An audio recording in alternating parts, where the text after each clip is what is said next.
I never thought I'd find someone who would mean so much to me, someone I could completely call as mine on my first day at school. For someone with a good face and a rich background, people only saw what they wanted: 6 feet tall, sharp features, deep brown hair that is always perfectly put in place, excluding a dominant, composed and a cold nature that everyone found intriguing. I never cared. I was just myself. This was my 5th school transfer in 2 months, thanks to my father's business. He was always busy, always moving. My mother, she left a long time ago. I never had anything or anyone to call mine. Everything I had belonged to my father and his money. Until that changed. I sat in the last row, absent-mindedly staring out the window, ignoring the whispers and stares.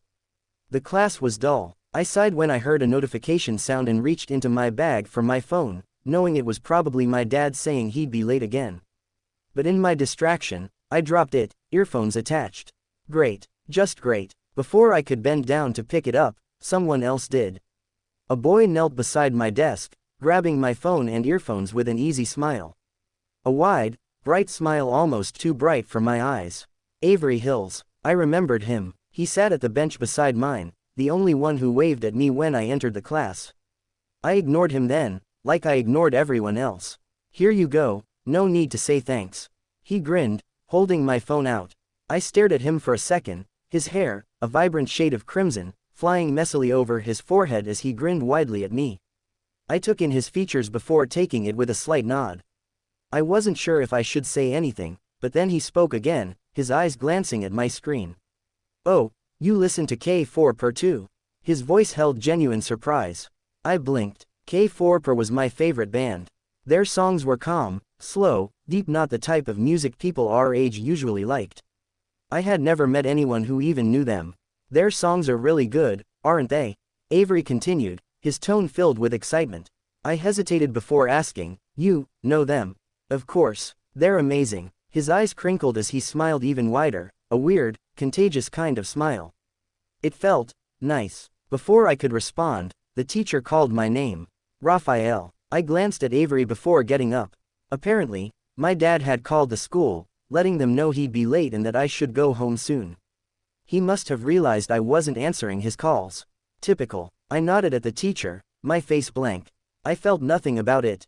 But then, out of the corner of my eye, I saw him. Avery, laughing so hard with his friends, nearly falling over. I didn't understand. What made people laugh like that? I had never done it before. The next day, I arrived at school on time. Thought about skipping, but I didn't. The bench beside me was empty. I wasn't sure why I was even looking. Then loud footsteps. Everyone turned toward the door. There he was, panting slightly, hands on his knees. His crimson shade of hair bounced over his forehead, catching the light like flickering embers, almost covering his twinkling with mischief and joyful eyes. Even clearly tired, his ever-present smile never faded, always so fresh and filled with warmth. "Avery Hills," the teacher crossed her arms, glaring. "Mind explaining why you're late for the 3rd time this week?" Avery laughed sheepishly, scratching his head. "I wasn't late, I was just busy." The teacher raised an eyebrow. "Busy doing what?" "I found a puppy. He looked hungry, so, as a kind soul, I fed him some cookies." Silence. "Oh." The teacher's eyes narrowed. "Then why'd I see cookie crumbs on your mouth instead?" The class snickered. Avery blinked, touching his lips. In confusion, realization hit him, but instead of embarrassment, he just shrugged and grinned. I couldn't let the puppy eat alone. That'd be lonely for him, so I accompanied him. The teacher sighed, motioning him to take his seat. Avery wasted no time, rushing over to sit beside me. I kept my expression cool, acting uninterested. But then, he turned to me, smiling even wider, giving a small wave before looking away to avoid the teacher's glare. For some reason, I stared at him longer than I usually looked at anything. I exhaled, shaking my head and turning back to my notebook. My eyes landed on the pen I was holding. The one he gave me yesterday. I had planned to return it, but after class, when I tried, he had just grinned, showing his front teeth. "Keep it. Take it as a welcome gift for being the new student." He didn't take it back. And I didn't argue. The pen wasn't expensive, just a simple, black, smooth pen. But writing with it felt comfortable. Yeah, that was all. School ended, and the rain poured down suddenly, drenching everything in sight. I stood under the roof, glancing at my watch, waiting for the driver to arrive. I usually went home alone, but whenever it rained, the driver came to pick me up. I stood there, unbothered by anything, until my eyes caught a glimpse of him. Avery. Why was this guy always around me? And why did my eyes always seem to find him? He was soaked, his fiery red hair clinging to his forehead in messy strands, yet somehow, it only added to his charm. Despite the downpour, his smile never faded. If anything, it grew wider, gleaming with mischief. He hopped through the muddy puddles, completely carefree, his laughter echoing faintly against the sound of the rain. He didn't care about the downpour at all. Just as my car arrived, I stared after him, watching until he finally disappeared from sight. Only then did I pull out my umbrella, stepping forward silently. The next day, the teacher called me over to talk about exams and other school matters. I nodded along, bored, before heading back to class. As I reached the entrance, I stopped, hearing laughter from inside. I expected it, people talking about me. Nothing new. Isn't he too quiet? It's been days since he came here, and I've hardly heard him speak. Yeah, he's so boring. Always moody, acting all mature. I didn't mind. I was used to hearing things like this. But then, another voice spoke up, one that made me pause. I don't think it's right for you all to say that when you don't even know him, Avery said, his voice casual but firm. Just because he's quiet and looks serious doesn't mean he's a bad person. I actually think he's really cool. Maybe he's just shy. Also, we have the same music taste, so I like him a lot. Silence. I wasn't sure what I felt. I just took a breath before walking inside like I hadn't heard a thing. As I sat down, people glanced at me, probably wondering if I had overheard. Avery, on the other hand, simply took a long, audible sip of his orange juice before waving at me with an easy smile. Hi, Raphael. Tomorrow we have a chemistry lab class. Will you join? I didn't even think before answering. Yes. I didn't look up, keeping my eyes on my phone. Good. Let's go together, okay? He said cheerfully. I just nodded. I didn't mind, honestly.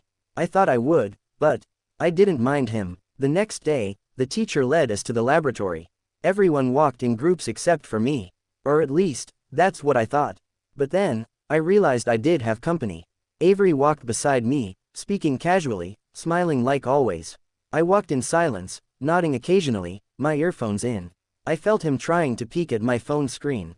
With a quiet exhale, I moved it slightly, just enough for him to see. Don't ask me why, I just did. The teacher explained chemical examples while everyone took notes. I focused, writing everything down carefully. Then, the teacher instructed us to follow his steps in a chemical mixture experiment. Avery was beside me, helping as usual. I pretended not to notice, but I did his constant glances, making sure I was comfortable, even asking if I understood the topic. The moment I hesitated, his hand shot up to ask the teacher to explain again. Don't ask me how I noticed. I totally wasn't paying attention to him. Do I do it now? He asked, holding the wrong chemical. Don't. Before I could stop him, he poured it in and turned up the heat. I quickly grabbed his hand away, switching off the burner, but in the process, I burned my finger. I didn't react, but Avery did. He instantly grabbed my hand, eyes widening with shock, fear, and worry creeping into his usual mischievous gaze. You got hurt. I'm sorry. He quickly pulled me toward the tap, running cold water over my finger before blowing on it gently. He looked up at me, his eyes filled with concern. I'm so sorry. I should have been more careful. Does it hurt? I think we should go to the nurse. I didn't say anything. Instead, I raised my free hand and patted his hair. It was soft, fluffy. My gaze softened slightly as I watched him continue worrying and murmuring tiny apologies. Since then, we had become closer than I ever expected. Not that I was complaining. At the school terrace, we sat side by side. I was reading a book with an earphone in, the other shared with Avery. He was busy playing games on my phone while we listened to music together. The silence was comfortable. He occasionally cracked jokes or cursed at his game, and I didn't mind. I liked it. After finishing his game, he sighed dramatically before resting his head on my shoulder, making my heart pause for a second. Why do I keep losing? What a boring game, he pouted. I finished reading the last line of my book, leaned down, and pulled out a pack of gummy bear jellies from my bag, handing them to him. His eyes lit up instantly. Ah, you know me so well. He grabbed the packet, tore it open, and popped a gummy into his mouth. "I wonder how you always have whatever I want to eat," he asked smugly. I didn't reply and kept reading. "Well, I always keep spare snacks he likes, just in case. He sulks and pouts a lot, and only a snack can fix his mood." "Tell me, are you carrying snacks just for me?" Avery wiggled his eyebrows. "No," I replied coolly. "Liar," he giggled, reaching out to feed me a gummy bear. I stared at him coldly. He raised an eyebrow, silently urging me to open my mouth. I sighed, parted my lips slightly, and let him feed me. Time passed. As always, Avery kept talking, teasing me endlessly, until his voice slowed and sleep crept in. Of course, he fell asleep. Other than randomly craving snacks, he also had a habit of dozing off out of nowhere. I didn't say anything and just watched as his head drooped. Before he could fall forward, I shifted slightly closer just enough for his head to land on my shoulder. Avery mumbled something in his sleep, a small smile on his lips, probably dreaming about food. I stayed still, my eyes on my book, but I quietly adjusted, letting him rest more comfortably. My own heart was beating just a little faster. Months passed. The cold crept in, wrapping everything in a thick chill. Class had just ended, and as I was about to leave, my eyes fell on Avery.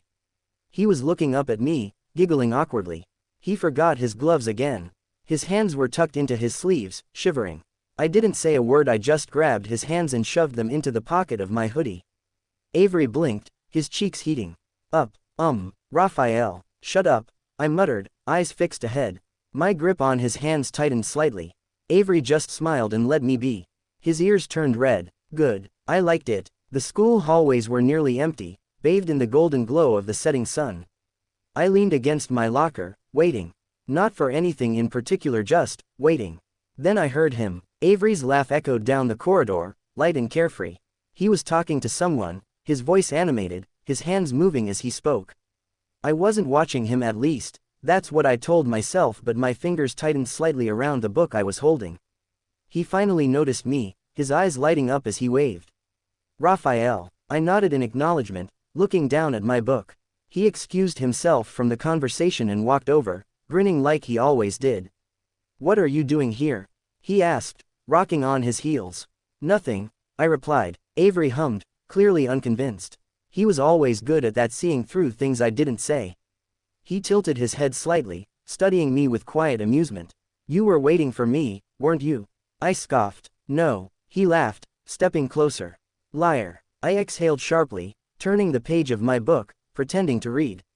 Avery took another step, invading my space, his voice dropping slightly, teasing. "Then why are you still here?" I looked at him then, really looked at him. His fiery red hair was tousled, his lips slightly parted from laughing earlier. His eyes held a challenge, waiting. I could lie again, or I could tell the truth. Instead, I did neither. Reaching forward, I flicked his forehead lightly. "You're annoying." Avery winced dramatically, rubbing the spot where I flicked him. Rude, but he was still smiling. And I was still waiting. The cafeteria was loud, filled with the usual chatter and clatter of trays, but I wasn't paying attention to any of it. My eyes were on him. Avery sat across the room, laughing at something someone said. His fiery red hair bounced slightly as he threw his head back, the corners of his eyes crinkling in amusement. His hands waved in animated gestures, his excitement obvious. I hated it, not the laugh, no, that was fine. It was the person sitting next to him, the one leaning in too close, nudging his shoulder like they had the right. I stabbed my fork into my food, feeling an unfamiliar irritation creep into my chest. It was stupid. Avery could talk to whoever he wanted. It wasn't my business. And yet, he turned his head, eyes scanning the room. For a moment, our gazes met. His lips curled into a small, knowing smile. Damn him, I looked away, pretending I hadn't been staring. Seconds later, a tray slid onto the seat beside me. Avery plopped down, completely ignoring his previous conversation partner. "You didn't come sit with me," he said, poking at his food. I took a slow bite of mine. "Didn't feel like it," Avery hummed, leaning slightly against my side. "Liar." I didn't respond, but when I saw the person he had been laughing with staring at us from across the room, their expression slightly confused, maybe even disappointed, I felt something settle in my chest. Good, let them watch. Avery was here, with me, and that's all that mattered. It wasn't intentional. At least, that's what I told myself. Avery was too friendly for his own good, letting people get close, smiling at everyone, laughing like he didn't see how they looked at him. Like now, some guy Ethan, I think, was leaning in way too close, pointing at something in Avery's notebook. Avery didn't seem to mind, nodding along as if he actually needed help. He didn't. I clenched my jaw, fingers tapping against my desk. Enough. Standing up, I walked over without a word. Ethan barely noticed me, too busy talking, but Avery did. His lips parted slightly as I reached down, grabbing his pen right out of his hand. He blinked. Raphael, needed this, I said flatly, twirling it between my fingers before casually sliding into the seat next to him. Avery tilted his head, confused but amused. Ethan looked between us, hesitant, then cleared his throat. So anyway, Avery, about the don't need help, I cut in, not even glancing at him. Ethan hesitated again, then slowly leaned back. Oh, okay, well, Avery let out a quiet laugh, finally realizing what I was doing. I ignored him. Instead, I stretched an arm behind Avery's chair, fingers grazing the edge of his shoulder. Just enough to make a point. Ethan got the message. He left. Avery hummed, tapping his fingers against his notebook. So, territorial much. I twirled his pen once more before setting it down neatly in front of him. Just didn't want to hear his annoying voice anymore. Right, Avery smirked, leaning in slightly. Totally not, because you were jealous. I didn't respond. Didn't have to. Avery already knew, and the way his cheeks tinged pink told me he didn't mind at all. The class held a party after winter, near the local club. I sat in the corner, nursing a light drink, watching the chaos from a distance. A guy walked over, eyeing the empty seat beside me. Without sparing him a glance, I quietly placed my bag there. He got the message and left. When Avery entered, the noise around me faded into background hum. Without thinking, I removed the bag. He spotted the now empty seat and instantly dropped down beside me, grinning like he'd won a prize. "What are you drinking? Is it good?" he asked, leaning closer. I didn't answer. Instead, I brought the glass toward him, plucked a straw from the table, and pushed it into the drink before holding it near his lips. Avery blinked, surprised but pleased, and took a sip. "Tastes good," he murmured, smiling brightly. I just nodded, settling back into silence. The air thickened with chatter and laughter. Of course, Avery was the loudest, laughing with his whole chest while hugging my arm like it was his personal anchor. And every time someone cracked a joke, he'd lean in, face too close, voice soft yet excited, making sure I didn't miss the punchline. I didn't react, didn't laugh. But I liked it. "I feel like I know almost everyone in class," Avery mused, looking around with a satisfied sigh. "Yeah, well, we're all close classmates," someone replied before adding, "except..." Their eyes landed on me. I didn't even flinch. "Raphael, you hardly talk. Honestly, I don't think I've ever seen you smile," one of them said, half joking, half serious. "You're always so distant. Guess Avery's the only one you let near you." "Of course," Avery chimed in proudly, squeezing my arm tighter. "We're bestest friends." But, true, even I never saw him smile. "Raphael, do you ever smile?" I gave them a long, cold stare. "I don't do things that don't matter." My voice was flat, sharp enough to cut through the noise. Silence. Good. Unbothered, I casually placed my glass down, peeled a shrimp from the platter, and, without a word, held it up to Avery's lips. He blinked, then grinned, nibbling on it while cracking another joke that made the conversation shift away from me. Just like I wanted. Later, I found him washing his face in the bathroom. The party raged on outside, but here, it was just us. He wiped his cheeks dry, caught my reflection in the mirror, and sighed, clearly sulking. "I'm curious too," he muttered. "Why don't you smile?" I leaned against the sink, arms crossed. "I do." Avery spun around, eyes narrowing. "Huh, liar. I've never seen it." I held his gaze, calm as ever. "You're just too busy laughing with your eyes closed to notice." His mouth fell open slightly, then snapped shut. He blinked, cheeks warming. "Oh, I guess that makes sense."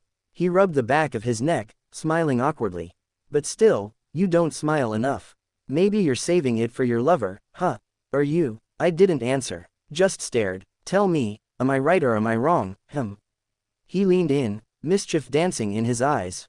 "Enough." My hand moved before I could think, fingers brushing along the curve of his soft jaw, tilting his chin upward. His breath hitched, eyes widening. And before he could blink, I leaned down and pressed my lips against his.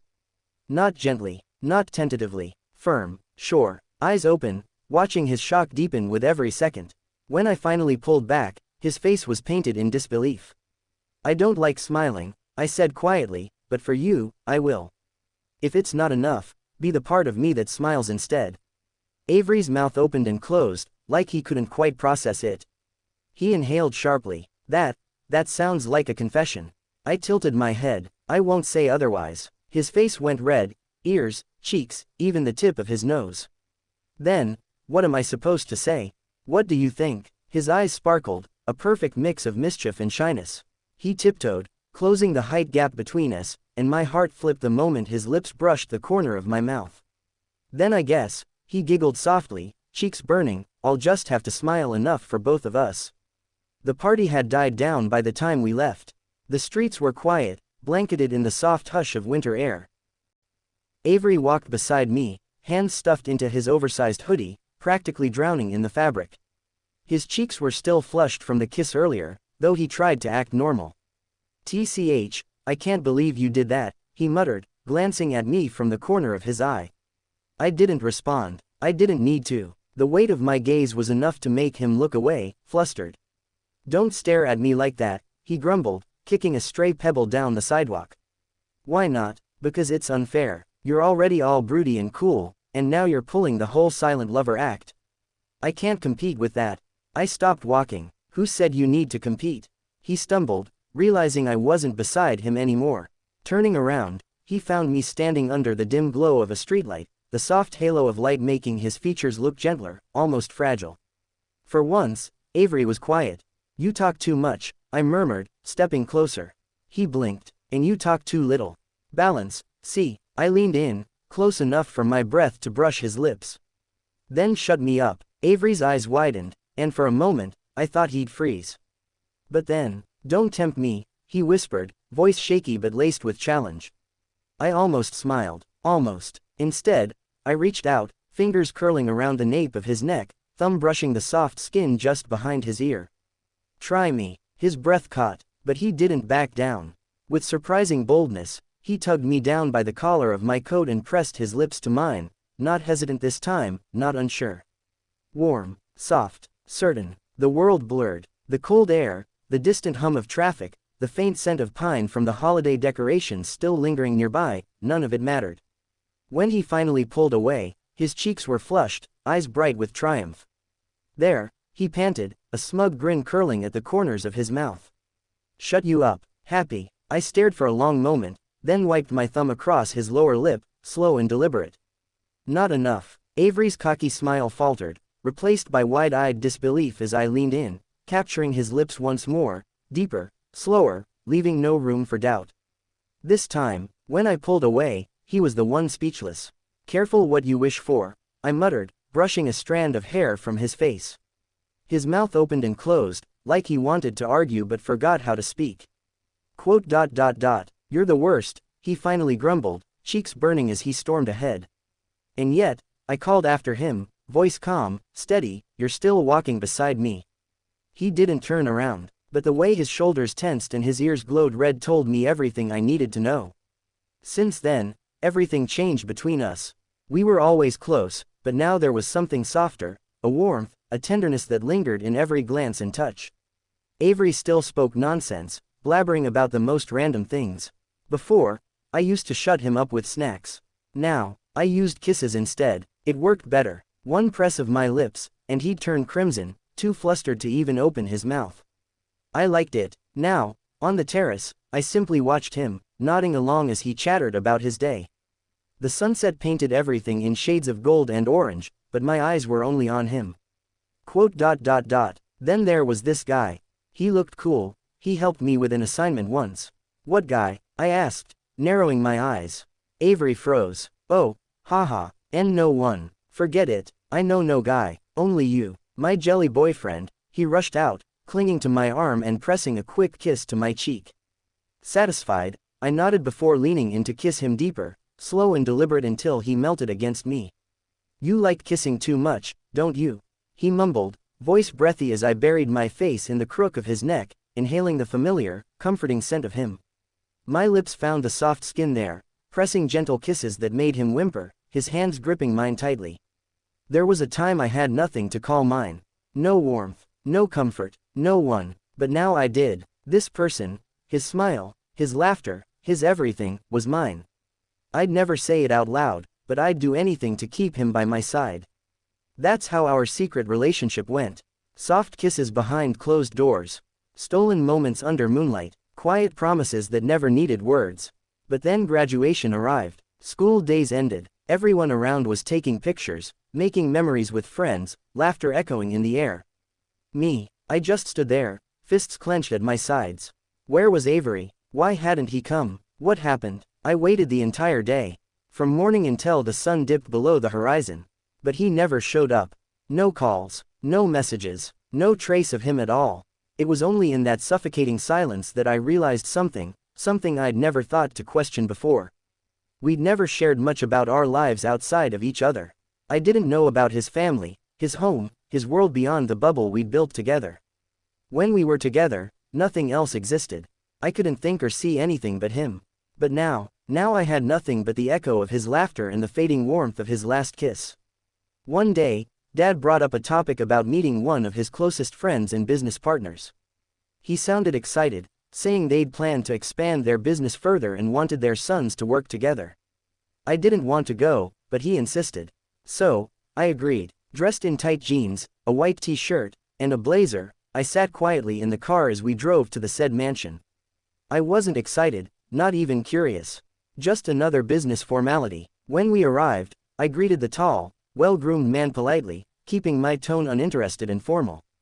It was the usual small talk until his voice suddenly rose, calling out a name that froze me in place. Avery, are you still sleeping? Get up and come down.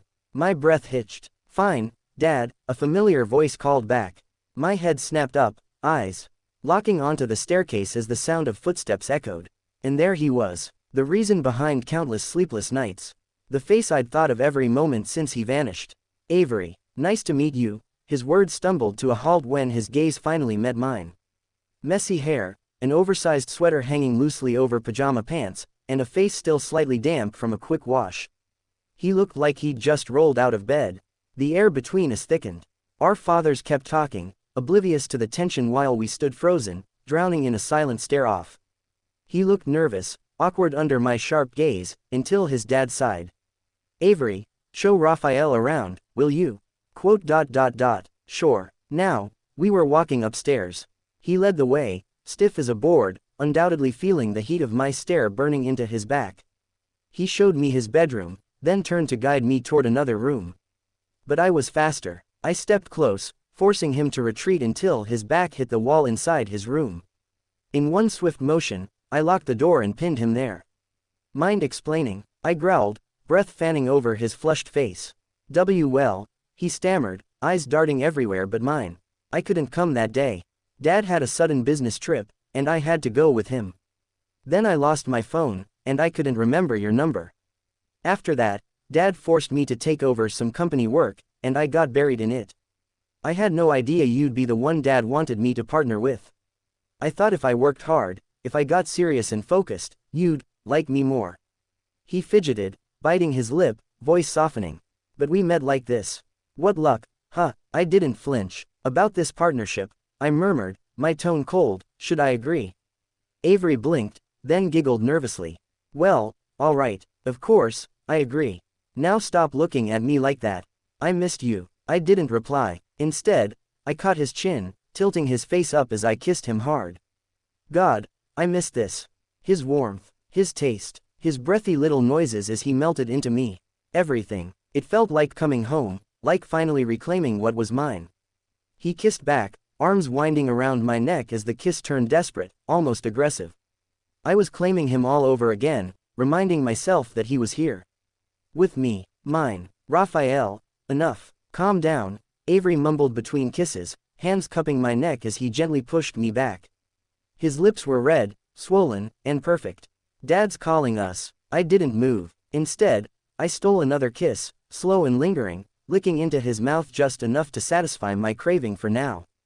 All right, I muttered finally, pulling back. We headed downstairs, where our fathers were deep in conversation, clearly not expecting us to agree so quickly. For the partnership, we had to sign some papers.